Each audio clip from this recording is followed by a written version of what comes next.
Assalamualaikum warahmatullahi wabarakatuh. Perkenalkan, kami dari kelompok 5. Saya sendiri Fandi Hartadi dan bersama kedua rekan saya ada Anastasia sama Evinur. Di sini kami akan mempresentasikan hasil diskusi kelompok kami tentang penskalaan skala Goodman. Penskalaan merupakan proses penentuan letak stimulus atau letak respon tertentu pada suatu kontinum psikologis menurut Azwar 1999. Di samping asumsi mengenai kontinum unidimensional teoretik, proses penskalaan memusatkan perhatiannya pada karakteristik angka-angka yang merupakan nilai skala. Sehingga Togerson 1958 mengembangkan 3 pendekatan utama, yaitu metode berorientasi pada subjek, stimulus, dan respon. Skala Goodman adalah skala yang digunakan untuk mendapatkan jawaban tegas dari responden, yaitu hanya terdapat 2 interval seperti setuju dan tidak setuju, iya dan tidak, benar dan salah, positif dan negatif, dan lain-lain. Sugiono 2014. Skala pengukuran ini dapat menghasilkan pertanyaan dalam bentuk pilihan ganda maupun checklist dengan jawaban skor tertinggi yakni setuju 1 dan jawaban skor terendah yakni tidak setuju yang nilainya 0. Skala Goodman sering disebut sebagai teknik kumulatif. Goodman mengembangkan teknik ini untuk mengatasi problem yang dihadapi oleh Likert maupun Thurston. Skala Goodman mempunyai asumsi seperti yang dinyatakan menurut Barbie 1983, is based on the fact that some items under consideration may prove to be higher indicator of the variable than others, yang berarti dasar dari fakta di mana beberapa item di bawah pertimbangan yang harus dibuktikan menjadi petunjuk kuat satu variabel dibanding variabel lainnya. Teknik ini jika dilihat dari sifat-sifatnya sebagai skala yang memiliki dimensi tunggal. Tujuan utama pembuatan skala ini adalah untuk menentukan jika sikap yang diteliti benar-benar mencakup satu dimensi. Menurut Miller 1997. Pada skala Goodman terdapat beberapa pernyataan yang diurutkan secara hierarki untuk melihat sikap tertentu seseorang. Jika seseorang menyatakan tidak terhadap pernyataan sikap tertentu dari sederetan pernyataan itu, ia akan menyatakan lebih dari tidak terhadap pernyataan berikutnya. Jadi, skala Goodman ialah skala yang digunakan untuk jawaban yang bersifat jelas atau bersifat tegas dan konsisten. Usman, Riansyah, dan Abdi juga mengatakan bahwa skala Goodman sangat baik untuk meyakinkan peneliti tentang kesatuan dimensi dan sikap atau sifat yang diteliti, yang sering disebut dengan atribut universal.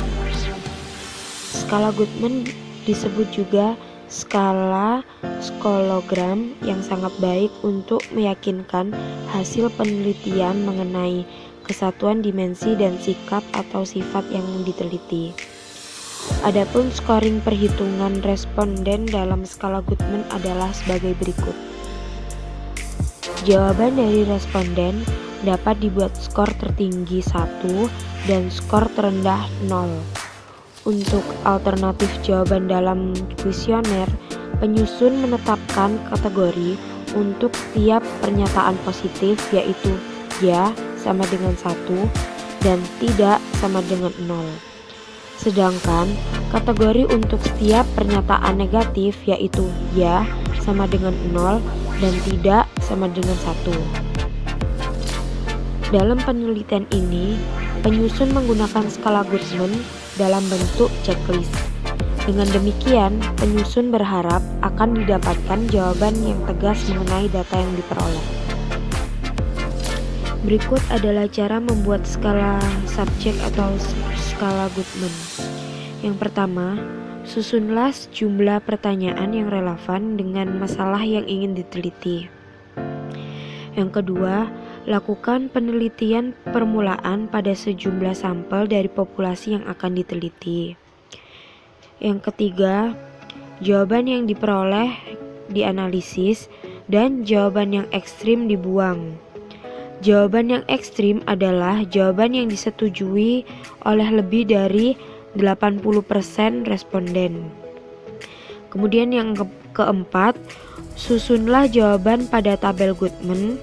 Dan yang terakhir, hitunglah koefisien reprodusibilitas dan koefisien skalabilitas. Kemudian ada cara pengukurannya. Yang pertama adalah koefisien reprodusibilitas. Koefisien ini merupakan koefisien yang mengukur derajat ketepatan alat ukur yang telah dibuat atau daftar pertanyaan yang telah dibuat. Skala Goodman sendiri menghendaki nilai koefisien reprodusibilitas ini lebih dari 0,90. Rumusnya sendiri adalah koefisien reprodusibilitas sama dengan 1 dikurangi jumlah error per total kemungkinan jawaban. Total kemungkinan jawaban ini rumusnya adalah jumlah pertanyaan dikali jumlah responden. Kemudian yang kedua ada koefisien skalabilitas. Koefisien ini merupakan koefisien yang mengukur apakah penyimpangan skala reprodusibilitas masih dalam batas yang dapat ditolerin atau tidak. Nah, skala Goodman menghendaki nilai koefisien skalabilitas lebih dari 0,60. Rumusnya sendiri adalah koefisien skalabilitas sama dengan 1 dikurangi jumlah error per jumlah kesalahan yang diharapkan. Adapun contoh item dan scoringnya, yaitu tentang skala asertivitas. Seseorang membuang sampah sembarangan di jalan raya. Ada dua pilihan jawaban. Jawaban A adalah saya tegur dan ingatkan untuk membuang sampah pada tempatnya. Pilihan jawaban B adalah saya biarkan saja meskipun saya terganggu dan jengkel. Pilihan jawaban A merupakan pernyataan jawaban yang berisi indikasi adanya asertivitas, sehingga pada pilihan jawaban A diberi skor 1. Sedangkan pada pilihan jawaban B diberi skor 0. Respon positif terhadap item favorable akan diberi bobot yang lebih tinggi daripada respon negatif. Sedangkan respon negatif terhadap item tidak favorable akan diberi bobot yang lebih tinggi daripada respon positif. Contoh item dalam skala motivasi belajar. Sejak lama Anda dan para sahabat ingin nonton bareng film di sebuah bioskop dan telah disepakati bersama akan dilaksanakan pada Sabtu depan. Namun karena suatu hal, tiba-tiba para sahabat Anda semua memutuskan untuk mengganti hari nonton bareng menjadi lebih awal, yaitu di hari Kamis. Padahal Anda pada hari itu harus melakukan persiapan guna menghadapi ujian di keesokan harinya.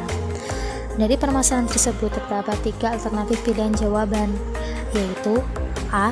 Kami sudah berjanji saya akan tetap ikut nonton bersama. B. Semoga pulang nonton tidak larut sehingga masih sempat belajar. Atau C. Saya nonton sendirian saja pada hari Sabtu. Dari ketiga alternatif pilihan jawaban tersebut, pilihan jawaban C merupakan pernyataan jawaban yang berisi indikasi adanya motivasi belajar, sehingga pada pilihan jawaban A diberi skor 0, tidak favorable. Pilihan jawaban B diberi skor 1, sedikit favorable, dan pilihan jawaban C diberi skor 2 atau sangat favorable. Respon positif terhadap item favorable akan diberi bobot yang lebih tinggi daripada respon negatif. Respon negatif terhadap item tidak favorable akan diberi bobot yang lebih tinggi daripada respon positif. Sebagian penyusun skala memberikan skor yang bergerak dari 1 sampai dengan 5, bukan 0 sampai 4 pada item yang responnya terdiri dari 5. Contoh dari item favorable. Saya memikirkan cara agar hasil kerja saya menjadi lebih baik. Dari pernyataan tersebut terdapat 5 alternatif pilihan jawaban dengan skor yang berbeda, yaitu hampir selalu memiliki skor 4, sangat sering memiliki skor 3, kadang-kadang memiliki skor 2, sangat jarang memiliki skor 1, hampir tidak pernah memiliki skor 0. Sedangkan contoh untuk item tidak variable. Kadang-kadang saya jengkel dengan pekerjaan saya di sini. Dari pernyataan tersebut terdapat 5 alternatif pilihan jawaban. Dengan skor, hampir selalu memiliki skor 0, sangat sering memiliki skor 1, kadang-kadang memiliki skor 2, sangat jarang memiliki skor 3, hampir tidak pernah memiliki skor 4. Itu tadi adalah contoh-contoh dari item variable dan contoh item tidak variable.